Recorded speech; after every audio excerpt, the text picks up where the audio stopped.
दोस्तों हम बात करते हैं अब बेल की कि इसमें 302 में बेल के क्या प्रावधान है, बेल आप कैसे लेंगे। दोस्तों होता क्या है कि सबसे आसान 302 में बेल होती है इंटरिम बेल लेना।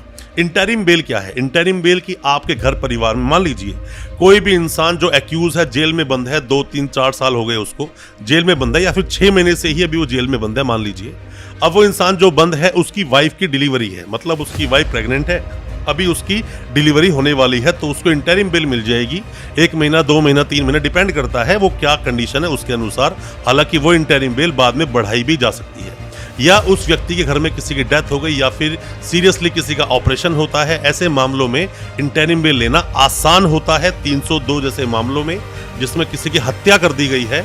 क्योंकि ऐसे मामलों की जो सुनवाई होती है थोड़ी डिले होती है, थोड़ा धीरे धीरे केस चलता है। ज़्यादा ही आप बेल लगाओगे, डिले हो रहा है, तो हाई कोर्ट ऑर्डर कर देता है कि जल्द से जल्द इस केस का निपटारा करो, वो भी आपके अगेंस्ट जा सकता है। तो इंटरिम बेल लेना थोड़ा आसान हो सकता है। अब बहुत सारे लोग मुझसे ये पूछते हैं सवाल कि सर अभी मर्डर केस में 302 में किसी मेरे भाई को जानकर के सगे संबंधी को पुलिस ने पकड़ लिया है, मतलब जेल भेज दिया उसको, तो सर उसको क्या एंटीसिपेटरी बेल मिल जाएगी? दोस्तों 302 जैसे मामलों में डिपेंड करता है आपने ग्राउंड क्या लिया। अब कहीं पर मर्डर हुआ और आप वहां तो अवेलेबल ही नहीं थे, या मान लीजिए आप तो गांव में थे या दूसरे शहर में थे, कहीं पर भी थे, तो उसका आपको सबूत देना पड़ेगा, उसका आपको प्रूफ देना पड़ेगा। ऐसा नहीं कि आपने सुपारी किसी की दे दी और आप दूसरे स्टेट चले गए, आपने मारा नहीं, पर मारने काम तो आपने ही किया, उसका ऑर्डर तो आपका ही है ना। तो ऐसे में भी आप ये नहीं दिखा सकते दूसरे स्टेट में था, अगर लिंक आपका हो गया तो यहाँ पर आप फंस ही जाओगे। मतलब कि नॉर्मल मामलों में किसी ने बोला कि ये भी था, 2 लोग पकड़े गए, तीसरे को बोलते हैं ये भी था और आप वहां पर अवेलेबल नहीं थे, तो ऐसे मामलों में एंटीसिपेटरी बिल्कुल ली जा सकती है। और भी ग्राउंड्स बनाए जा सकते हैं, वो आपके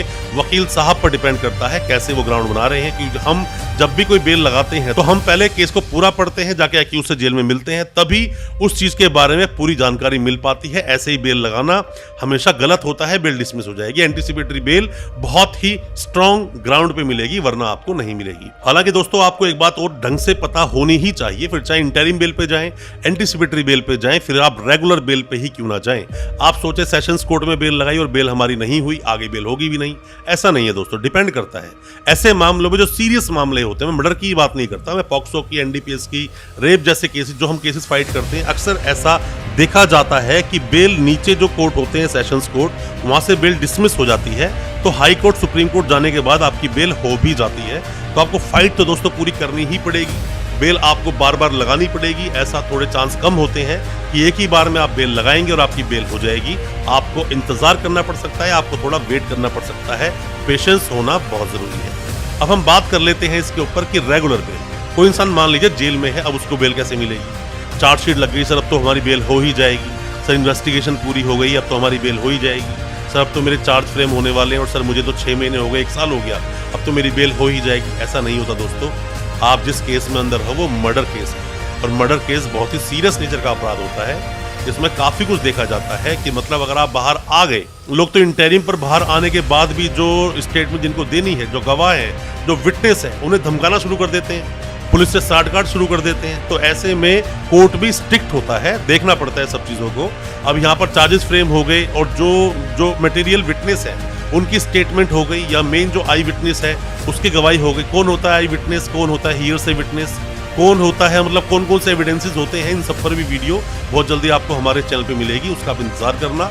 बहुत डिटेल में हम बात करेंगे एविडेंस कौन सा मान्य कोर्ट में होता है, कौन सा मान्य नहीं होता, उन सब पर भी बहुत जल्दी वीडियो लेकर आएंगे। पर मर्डर केस में आपको देखना पड़ेगा कि किस किस की स्टेटमेंट हो गई, किस किस की गवाही हो गई, उसके बाद ही बेल के आपके अच्छे ग्राउंड्स बन पाते हैं। दोस्तों अगर ये वीडियो आपको अच्छा लग रहा है तो अभी इस वीडियो को लाइक करें, ताकि इसी तरह की लाइक से हमें मोटिवेशन मिल सके और प्रोत्साहन मिल सके इसी तरह की लीगल अवेयरनेस की वीडियोस आप तक पहुंचाने के लिए। और आप अगर पहली बार आए हैं हमारे इस चैनल पर, पहली बार देख रहे हैं हमारे इस वीडियो को, हमारे चैनल को अभी सब्सक्राइब करें, साथ में लगा बेल आइकन जरूर दबा दें, ताकि इसी तरह की लीगल अवेयरनेस की वीडियोस आप तक पहुंच सके सबसे पहले। अक्सर दोस्तों ऐसा देखा गया है कि जब भी किसी को फांसी की सजा होती है तो यहाँ पर कई बार बात ऐसी की जाती है कि किसी को जान से मार देना सभ्य समाज की ये पहचान नहीं है। पर दोस्तों जब कोई किसी को मार देता है, लोगों के अंदर रोष होता है। यहाँ बात की जाती है आर्टिकल 19 और 21 को हिट होने की, कि किसी की दैहिक और प्राण की स्वतंत्रता है, आप किसी के प्राण छीन नहीं सकते। पर जिस इंसान ने किसी दूसरे को जान से मार दिया, तो ऐसा बिल्कुल पॉसिबल है कि सजा मौत की दी जा सकती है। जिस तरह से 309 आईपीसी में बताया गया है कि आप आत्महत्या नहीं कर सकते, उसी तरह से आप किसी को मार भी नहीं सकते। ताज़-इराते हिंद दफा 302 के तहत कुछ इस तरह से पहले हिंदी मूवियों में दिखाया जाया करता था। ताज़-इराते हिंद का मतलब हुआ आईपीसी, इंडियन पीनल कोड की दफा, जो इंडियन पीनल कोड का ताज़-इराते हिंद का जो हमारा एक्ट 1860 जो 1860 का जो कानून है उसके अनुसार देखा जाता है। और साथ में ही थोड़ा जब आगे बढ़ते हो आप तो यहाँ बोलते हैं दफा 302। दफा मतलब सेक्शन दोस्तों सभी तरह के सेक्शन को सेक्शन नहीं बोला जाता। जैसे कि आप अगर पढ़ोगे इंडियन कॉन्स्टिट्यूशन तो उसे हम बोलते हैं आर्टिकल, इसको हम बोलते हैं दफा। सेक्शन आईपीसी का भी वही सेक्शन ही होता है, सीआरपीसी का भी सेक्शन होता है, एविडेंस एक्ट का भी सेक्शन होता है। जितने भी क्रिमिनल मामले चलते हैं उन सभी क्रिमिनल मामलों को चलाने की जो प्रोसीडिंग है वो सीआरपीसी में बताई गई है। सीआरपीसी जो होता है अपना कोड ऑफ क्रिमिनल प्रोसीजर, और साथ में किस तरह से एविडेंसेस दिए जाएंगे वो एविडेंस एक्ट में बताया गया है।